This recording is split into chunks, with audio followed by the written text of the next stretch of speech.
Big Macs, fries and McFlurry are gone for good. McDonald's has pulled out of Russia after more than 30 years in protest at the invasion of Ukraine.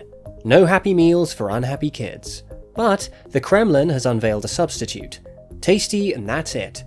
And the response of the public is just amazing. Well, there's still an issue though. The rebranded version of McDonald's is short on potatoes. The diners can't have fries with their burgers and nuggets. The situation is becoming worse, and the supply chain issues are galloping with each passing day. The reason is simple. The Russian McDonald's is low on fries because the Russian economy is low on money. And a barrage of Western sanctions has brought Putin to the brink of an economic catastrophe. While Putin is tainting with economic statistics, our estimates suggest that Russia's staggering economy is about to implode. If you want to know exactly how many months are left for Putin to save Russia from this economic catastrophe, or whether the current economic turmoil will lead to a coup in Russia or not, do watch until the end of this video. The Russian invasion of Ukraine has sent alarm bells across Europe. In response, the West has sanctioned more than 1,000 Russian individuals and businesses. Drastic reduction in energy imports, blockage of financial transactions, and halting of key imports such as semiconductors and electronics have brought Putin to his knees. Most of you would be aware that Roman Abramovich, former Chelsea FC owner and oligarch close to the Kremlin, was forced to leave the club, and Daniil Medvedev, the Russian tennis player, was not allowed to play at Wimbledon. These are just some of the costs that the Russians are bearing. However, Putin is deceiving everyone by claiming that the economy is fine. We know that obfuscation and disinformation is the biggest tool of the former KGB spy. So, the Russian central bank is cherry-picking economic data to support President Putin's propaganda, and most of the mainstream media are falling into this trap. However, using the right data sources, Yale professor Jeffrey Sonnenfeld has unraveled the truth about Russia's economy. According to Sonnenfeld, Russia's economy is crumbling under sweeping sanctions and a corporate exodus, with Putin deleting major macroeconomic statistics. And Putin he has deleted the standard macroeconomic national income statistics, the inputs and outputs of energy, of imports and exports. But Putin can't fool us, as I will show you that real indicators depict that sanctions have slammed Russia's infrastructure. Winter is coming.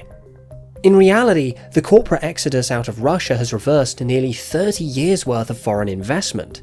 More than 1,000 companies, including Nike, Toyota, IKEA, and McDonald's, have curtailed operations in Russia, and over 500,000 educated and skilled Russians have fled, leading to a brain drain. If you're still falling into Putin's propaganda, this will wake you up. Imports in Russia are down to a staggering 60%, or $150 billion. With dwindling imports, local manufacturers are failing to create their products. Remember the potato shortages faced by the Russian version of McDonald's that I discussed at the start of the video? Well, now you'll have a better idea of the incoming crisis. Putin has been gearing his efforts to either import from the black market or take assistance from his trusted friends, and he's leaving no stone unturned to seek help, especially from China. But Beijing is facing a crisis in its own backyard. See our video on the Chinese housing crisis for a detailed understanding on that.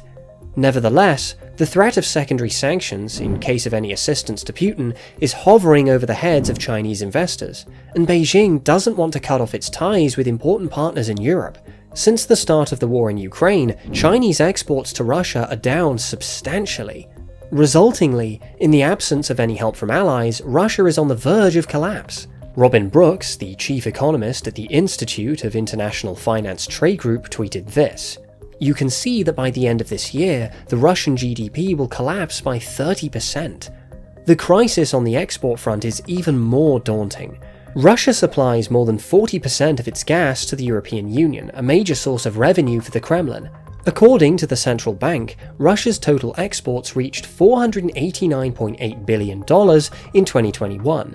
Of that, crude oil accounted for $110.2 billion, oil products for $68.7 billion, pipeline natural gas for $54.2 billion, and liquefied natural gas for $7.6 billion. But Putin has lost customers since the invasion of Ukraine. This is best manifested by Germany's boycott of the Nord Stream 2 gas pipeline, a pair of offshore natural gas pipelines in Europe that runs under the Baltic Sea from Russia to Germany. Because Russia can't sell its natural gas, a significant portion of the country's income has disappeared. In fact, Russia's natural gas firm, Gazprom, has cut its production to 20%. While Russia's natural gas has been low in demand, oil production has also suffered a massive setback. Putin has floated the idea that he's selling oil to India and China, but the reality is that the oil is sold at a 30% discount, which is not sustainable in the long run. Well, Mr. Putin is hard hit by sanctions from all fronts. He might be winning militarily in Ukraine, but economically he's about to face the worst defeat of his life. The final nail in the coffin is that no one is lending money to Russia, not even China. Since 2013, when Chinese President Xi launched his Belt and Road Initiative, Russia has been a central player in this flagship project. BRI spending in Russia has accumulated to over $932 billion. However, after the Western sanctions, BRI spending on Russia fell to zero. Recently, Russia defaulted on a $100 million interest payment for foreign bonds, and this is the first time Russia has defaulted since 1998. Since Putin is unable to repay the debt, you'll realize that the crisis is inevitable. But you might be wondering, if Russia's in such a crippling state, how's Putin running the daily affairs? Here comes the rainy day fund. Russia has a budget deficit of around 2% of its GDP, which means that its expenditures are more than its income. In the middle of an economic backlash from the West, this Russian deficit is filled by the rainy day fund. Rainy day funds, also known as budget stabilization funds, are set-aside funds to absorb economic shocks.